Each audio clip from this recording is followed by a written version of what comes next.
தினமும் 5 நிறம் மாறும் அதிசய லிங்கத்தை பத்தி கேள்விப்பட்டிருக்கீங்களா? இந்த கோவில் கும்பகோணத்துல இருந்து 13 கிலோமீட்டர் தூரத்துல இருக்க திருநல்லூர்ன்ற ஊர்ல இருக்க கல்யாண சுந்தரேஸ்வரர் கோவில்னு சொல்லப்படுற பஞ்சவர்ணேஸ்வரர் கோவில் தான். எத்தனையோ அதிசயம் நிறைந்த கோவிலை பத்தி கேள்விப்பட்டிருப்போம். அப்படி பல அதிசயங்களையும் ஆச்சரியங்களையும் கொண்ட இந்த பஞ்சவர்ணேஸ்வரர் சிவன் கோவில்ல இருக்க லிங்கம் ஒரு நாளைக்கு 5 முறை அதோட நிறத்தை மாத்துமா. அதாவது 2.5 மணி நேரத்துக்கு ஒரு தடவை அந்த சிவலிங்கத்தோட நிறம் மாறுமா. இந்த பஞ்சவர்ணேஸ்வரர் கோவில்ல ஒரே கருவறையில 2 சிவலிங்கம் இருக்குமா. அது மட்டும் இல்லாம மும்மூர்த்திகளும் ஒரே கருவறையில தான் காட்சி அளிக்கிறாங்களாம். தினமும் 5 முறை நிறம் மாறும் சிவலிங்கம் இருப்பதும், ஒரே கருவறையில 2 சிவலிங்கம் இருப்பதும், மும்மூர்த்திகளும் ஒரே கருவறையில காட்சி அளிக்கிறதும், பக்தர்களுக்கு ஜடாரி சேவை வழங்குவதுன்னு பல ஆச்சரியங்களையும் அதிசயங்களையும் கொண்ட உலகின் ஒரே சிவன் கோவில் இதுன்னு சொல்லப்படுது. இந்த கோவில்ல சிவபெருமான் கல்யாண சுந்தரராகவும் பார்வதி தேவி கிரி சுந்தரியாகவும் எழுந்தருளி காட்சி அளிக்கிறாங்க. இந்த கோவிலோட தல வரலாறு என்னன்னா, கைலாயத்துல சிவபெருமானுக்கும் பார்வதி தேவிக்கும் கல்யாணம் நடந்தப்ப அதை பார்க்க எல்லா தேவர்களும் ஒரே இடத்துல கூடியதால பாரம் தாங்க முடியாம பூமி சமநிலை இழந்ததாம். அதனால பூமியை சமநிலைப்படுத்த சிவபெருமான் அகத்திய முனிவரை தென் திசைக்கு அனுப்பி வைத்தாராம். சிவபெருமான் பார்வதியோட கல்யாணத்தை பார்க்கணுன்ற ஆசையை தியாகம் பண்ணிட்டு சிவபெருமானோட ஆணைப்படி தென் திசையை நோக்கி அகத்திய முனிவர் போயிருக்காரு. அப்படி அவர் போய் நின்ற இடம் தான் திருநல்லூராம்.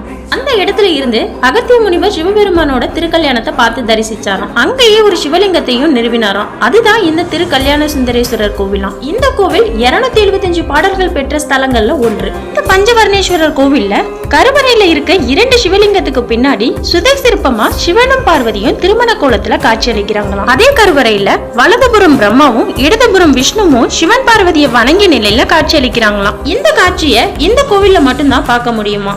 நிறங்கள் ஒரு 5 உடையாயின்னு திருவாசகத்துல போற்றுவது இந்த கோவில குறிப்பிட்டு தானா. இந்த கோவில்ல சிவலிங்கம் பகல்ல 6 நாளிகைக்கு ஒரு முறை 5 நிறம் மாறுமா. அதாவது காலையில 6 மணில இருந்து 8:24 வரைக்கும் செம்பு நிறமாகவும், 8:25 இருந்து 10:48 வரைக்கும் இளஞ்சிவப்பு நிறமாகவும், 10:49 இருந்து மதியம் 1:12 வரைக்கும் உருக்கிய தங்க நிறமாகவும், மதியம் 1:13 இருந்து மாலை 3:36 வரைக்கும் நவரத்ன பச்சையாகவும், மாலை 3:36 இருந்து 6 வரைக்கும் என்ன நிறம்னு தெரிஞ்சுக்க முடியாத ஒரு நிறமாகவும் இருக்குமா.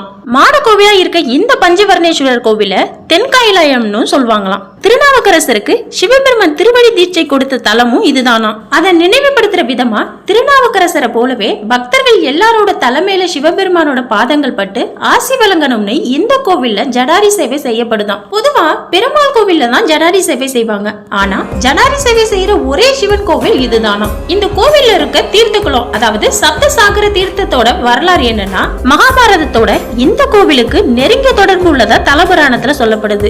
கல்யாணத்துக்கு முன்னாடியே ஒரு குழந்தையை பெற்று அந்த குழந்தையை ஒரு கூடையில வச்சு ஆற்றில விட்ட பாவம் பாண்டவர்களோட தாயான குந்தி தேவிக்கு இருந்திருக்கு. அந்த பாவத்தை போக்க நாரதர் கிட்ட வழி கேட்டிருக்காங்க. அதுக்கு அவர் சொல்லிருக்காரு, மாசி மாதம் மக நட்சத்திரத்துல 7 கடல்ல குளிச்சா அந்த பாவம் நீங்கிரும்னு. அது எப்படி முடியும்னு குந்தி தேவி திகச்சு நின்றுருக்காங்க. ஆனா நாரதர் சொன்ன மாதிரியே இந்த பஞ்சவர்ணேஸ்வரர் கோவிலுக்கு வந்து சிவபெருமான வணங்கியிருக்காங்க. குந்தி தேவியோட வேண்டுதலை ஏற்று சிவபெருமான் 7 கடலையும் அங்க உள்ள குளத்துல எழுந்தருள செஞ்சிருக்காரு. அதுக்கப்புறம் அதுல மூழ்கி எழுந்து குந்தி தேவியோட பாவம் நீங்கி இருக்கு. குந்தி தேவியோட பாவத்தை போக்க 7 கடல் ஒன்றான தீர்த்தம்ன்றதால இந்த கோவில்ல உள்ள குளத்துக்கு சப்த சாகர தீர்த்தம்னு பேர் வந்திருக்கு.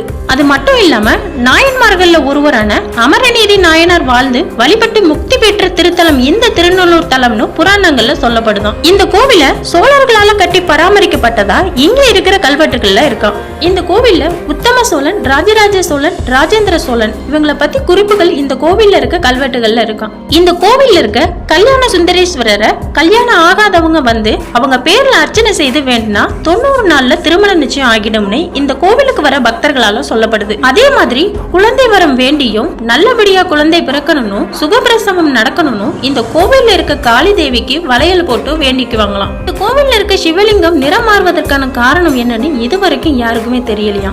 அதே மாதிரி இந்த சிவலிங்கம் எந்த பொருளால ஆனதுன்னு யாராலையும் கணிக்க முடியலையா.